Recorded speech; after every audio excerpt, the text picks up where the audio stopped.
Hey, welcome back to the channel. I know it's been a long time here at the Wrestle Show.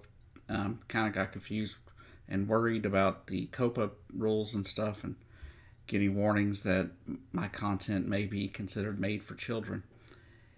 That was not the intent of this channel at all. This channel was intended for adults. So I'm going to try it and see what happens. Just making it clear at the start that this is not made for children. But here we go. 30 years ago, The Undertaker made his debut at Survivor Series, 1990. I remember watching the man who is The Undertaker, Mark Calaway. He wrestled at the Sportatorium and WCCW under different names, and I enjoyed watching him ever since I was a little kid. It was just a blast to watch him in the ring. It was really cool to see the Undertaker character, come to fruition as it did. And it's really amazing how far it went. 30 years. With different changes throughout that kept the character fresh.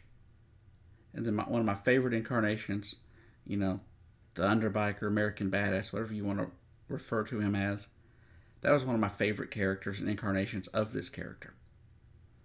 But for 30 years, Mark Calaway went out there as The Undertaker. Hardly ever broke character, as kayfabe seems to be something that he really clung to. And I think he's better for it. He was just an awesome person to watch in the ring. From what I've seen through that series they did on WWE Network, he seems like a genuinely nice guy and a well-respected guy within the industry and within the company. His loyalty to WWE has just been something of note. When other people were leaving, when WCW was starting to get really big there for a bit, Undertaker stayed. He didn't go for the big check over there. He went for the money, whatever money Vince was paying him at WWE. Now, there's been a lot of rumors and speculation that he went over and, tried to play both sides, which is possible. But I have not seen any evidence of that. I haven't even really heard it from him. He's even said that from what I've seen, he said that didn't happen. But whenever Vince has said he needed something, even though Undertaker, the guy that Mark didn't want to do it, he showed up anyway. I think that shows loyalty and work ethic. And the fact that he, has imparted that onto some of the younger generation of superstars, I think is awesome. But, when you see people from other companies, from like AEW and Ring of Honor, and even TNA, showing respect for the retirement of The Undertaker, I think that shows you what kind of wrestler he was, what kind of worker he was, and how well respected he was within the industry. But for me as a fan, I'll remember a few key matches. That Wrestlemania match against Shawn Michaels, I believe. I can't remember exactly what year it was. Just a few years ago, that last one they had with Shawn Michaels was just really a blast. One, watching Shawn Michaels and Undertaker go at it again, as they had done in the past. And really, just a really astonishing match. And when they walked out, Triple H, and Shawn Michaels basically stood there together. In one of the most iconic photos I think you'll ever see in the WWE. Of course, I don't have copyright to that, so you'll have to find it. But my all-time favorite match at WrestleMania involving The Undertaker would have to be his match against Batista. And I believe that was 2013, I am not sure. My years are a little off, a little rusty at this point in time. But they tore the roof off that place. It was an amazing match. One of the best matches I have ever seen. Even at the points when, it may have seemed that it wasn't going to go Taker's way, of course.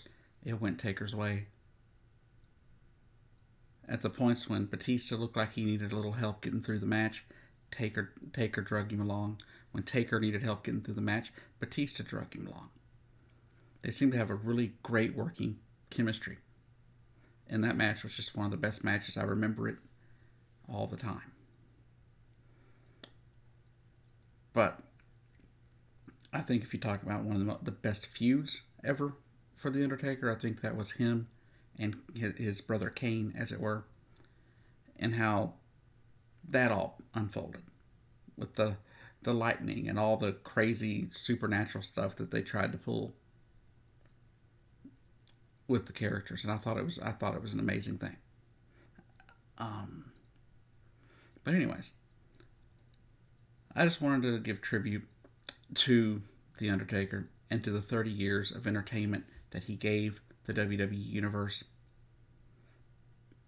You know, and how multiple generations of people got to see this character at different stages. It's just amazing to me. Anyhow, thank you, Taker, for all the entertainment, all the fun, and really, I think it still should have been a streak with no one beside it or two.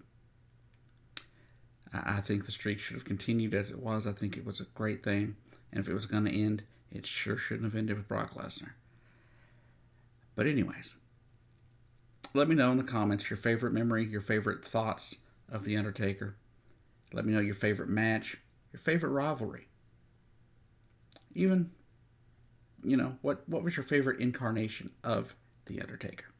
From the day, you know, from his debut to the corporate ministry style thing, all the way to the American Badass to now.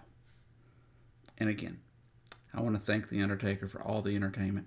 Thank you for being there for the fans all these years. And enjoy your retirement, sir.